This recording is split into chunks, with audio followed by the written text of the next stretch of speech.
Hello. Hello, কোথায় তুমি? তোমার সাথে আমার কিছু কথা আছে। কি কথা বলো, আমি কাজ করছি। শোনো, আমার 5,000 টাকা লাগবে। আমার জামা কাপড়গুলো সব পুরনো হয়ে গিয়েছে। কি? তোমাকে না গত সপ্তাহে টাকা দিলাম শপিং করতে? হ্যাঁ, দিয়েছিলে, কিন্তু এখন আমার আবার লাগবে। দেবে কিনা সেটা বলো। আচ্ছা, আমি দেখছি কি করা যায়। এখন 5,000 টাকা আমি কোথায় পাবো? দেখি সাহেবকে বলে দেখি। সাহেব। হ্যাঁ বল। সাহেব, আমার 5,000 টাকার খুব প্রয়োজন। কি 5,000 টাকা? এর আগে তো অনেক অ্যাডভান্স নিয়ে রেখেছিস। সাহেব, টাকাগুলো আমার খুবই দরকার। তা আবার 5,000 টাকা দিয়ে কি করবি? সাহেব, আমার চাকরির পরীক্ষার জন্য অ্যাপ্লাই করতে হবে, আর তার জন্য টাকাগুলো খুব প্রয়োজন। দিয়ে দিন না সাহেব, আমি কাজ করে সব টাকা শোধ করে দেবো। দেখ দীপ্ত, আমি জানি তুই একটা সৎ এবং পরিশ্রমী ছেলে। তুই যখন টাকা চাইছিস নিশ্চয়ই কোনো দরকার চাইছিস। আমি চাই তুই জীবনে ভালো কিছু কর। আমি তোকে টাকাগুলো দিচ্ছি এবারের মতো, কিন্তু তোকে আমি সবসময় এভাবে অ্যাডভান্স টাকা দিতে পারবো না। ধন্যবাদ সাহেব। আমি তাহলে আসি সাহেব। আচ্ছা ঠিক আছে। এত দেরি করে আসলে কেন? আসলে দেরি। টাকা এনেছো? হ্যাঁ, এনো টাকা। আসি তাহলে। দাঁড়াও, আমার কথা তো শোনো। কথা না শুনে চলে গেল। আমি টাকাগুলো কিভাবে আনলাম সেটাও জানতে চাইলো না, টাকা পেয়ে চলে গেল। টাকাই কি সব? মেঘলা, আমাদের সম্পর্ক তো অনেকদিন হয়ে গেল, আর এর মধ্যে আমরা একে অপরকে ভালোভাবে জেনে গিয়েছি। তাই আমি বলতে চাচ্ছিলাম যে বলো। আমরা বিয়ে কবে করব? কি কি বললে তুমি? আমি বলছিলাম কি, আমরা বিয়ে কবে করব? এ তো বিয়ে পর্যন্ত ভেবে ফেলেছে। আমি তোমাকে বিয়ে করতে পারবো না। কি? কেন পারবে না? তুমি আমাকে ভালোবাসো না? হ্যাঁ, কিন্তু আমার বাবা মা মানবে না। কেন মেনে নেবে না? আমি কথা বলবো তাদের সাথে। তারা তোমাকে জুতা মেরে তাড়িয়ে দিবে। কেন তাড়িয়ে দেবে? কারণ আমার বাবা মার সরকারি চাকরিজীবী ছেলে পছন্দ।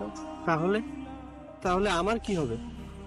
আমি তো সরকারি চাকরি বাকরি কিছুই করি না, আর আমি তোমাকে অনেক ভালোবাসি। মেঘলা, আমি এতদিনে যা কিছু উপার্জন করেছি সব তোমার পিছনে খরচ করে ফেলেছি, যাতে তুমি খুশি থাকো। আর এখন তুমি এই কথা বলছো? দেখো, তোমাকে না পেলে আমি মরে যাব। দেখো দীপ্ত, তুমি কত ভালো ছেলে। তুমি আমার থেকে ভালো মেয়ে পেয়ে যাবে, তুমি তাকেই বিয়ে করো। না, আমি তোমাকে ভালোবাসি, তোমাকেই বিয়ে করব। দয়া করে তুমি তোমার মা বাবাকে রাজি করাও। তুমি বললে তারা অবশ্যই শুনবে। এ তো অনেক সিরিয়াস হয়ে গিয়েছে। আচ্ছা ঠিক আছে, আমি কথা বলে দেখি। আচ্ছা ঠিক আছে।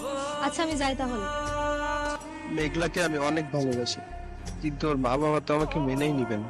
আমি এখনো তো কোনো চাকরিই পাইনি, কিন্তু আমি বিয়ে তো শুধু ওকেই করতে চাই। আমি ওকে অনেক সুখে রাখবো, এটা আমি কিভাবে বুঝাবো তাদের?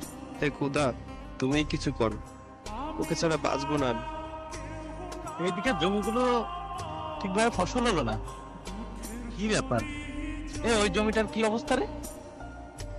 এই জমি চাষ হয়ে গেছে ভালোভাবে? আর সারটা ভালো করে দিতে বলবি। দীপ্ত, তুই এখানে কি করছিস কাজ বাদ দিয়ে? তেমন কিছু না সাহেব। যা গিয়ে কাজ কর। তো সেই চাকরি অ্যাপ্লাই করেছিস? সাহেবকে কি করে বলবো?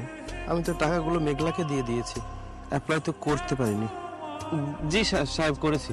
যা এখন মন দিয়ে কাজ কর, অনেক কাজ পড়ে আছে। আচ্ছা ঠিক আছে সাহেব। চল।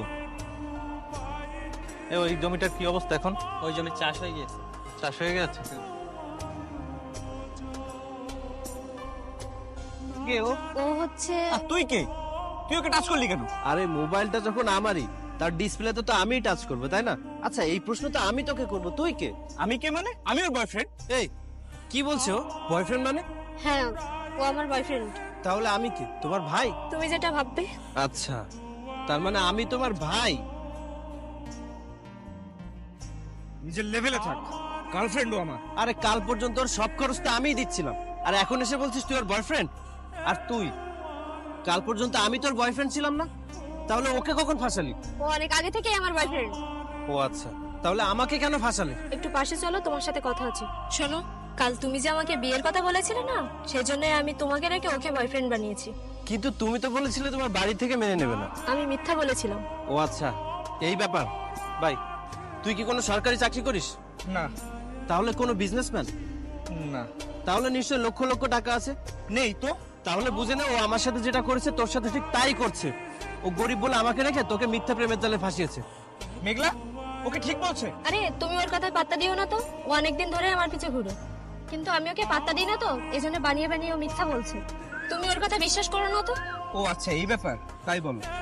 বন্ধ কর তোর এসব নাটক আর যা এখান থেকে। তুমি কেন এমন করছো? আমি তোমাকে অনেক ভালোবাসি। আমি কি না করেছি তোমার জন্য? আমার সব পরিশ্রমের টাকা আমি তোমার পেছনে খরচ করেছি। আমি চাকরির পরীক্ষা দেইনি, সেই টাকা এনে তোমার পেছনে খরচ করেছি। তুমি তারপরে আমার সাথে এমনটা করছো। তুমি এমন করো না প্লিজ, আমি তোমাকে অনেক ভালোবাসি। আমি তো তোকে ভালোবাসি না, তুই আমার সামনে নাটক করিস না তো। আমি আবারও বলছি, আমি তোকে ভালোবাসি না, বাসি না, বাসি না। এই কথাটা তুই তোর মাথায় ঢুকিয়ে নে। কি রে ও কি বললো শুনিসনি? নির্লজ্জের মতো দাঁড়িয়ে আছিস কেন? যা এখান থেকে। তুই এই গরিবের মন ভেঙেছিস তাই না? আমি তোকে অভিশাপ দিলাম। তুই যেটা ভেবেছিস তার উল্টোটা হবে। আর তুই কোনো সরকারি চাকরিওয়ালা ছেলে তো পাবিই না, বরং এমন কাউকে পাবি যে তোকে বিয়ের পরে চাকরি করাবে। বিয়ে করার জন্য কোনো ভালো ছেলে পাবি না, কোনো একটা আতেলের সাথেই তোর বিয়ে হবে। জীবনটাকে অন্যভাবে বুক করার ইচ্ছা তোর, তাই না? খুব ওরার শখ। ঠিক আছে, আমি তোকে অভিশাপ দিলাম, তোর ওই আতেল বরই বিয়ের 1 বছরের মধ্যে তোর কোলে একটা বাচ্চা দিয়ে দেবে, যাতে তুই সংসারের জালে আটকা পড়িস। তোর ওড়াউড়ি সব বন্ধ। আরে তুই যা তো এখান থেকে, যা। ঠিক আছে, আমি চলে যাচ্ছি, কিন্তু আমার এই কথাগুলো তুমি মাথায় ঢুকিয়ে রেখো। যা যা, গরিব কোথাকার।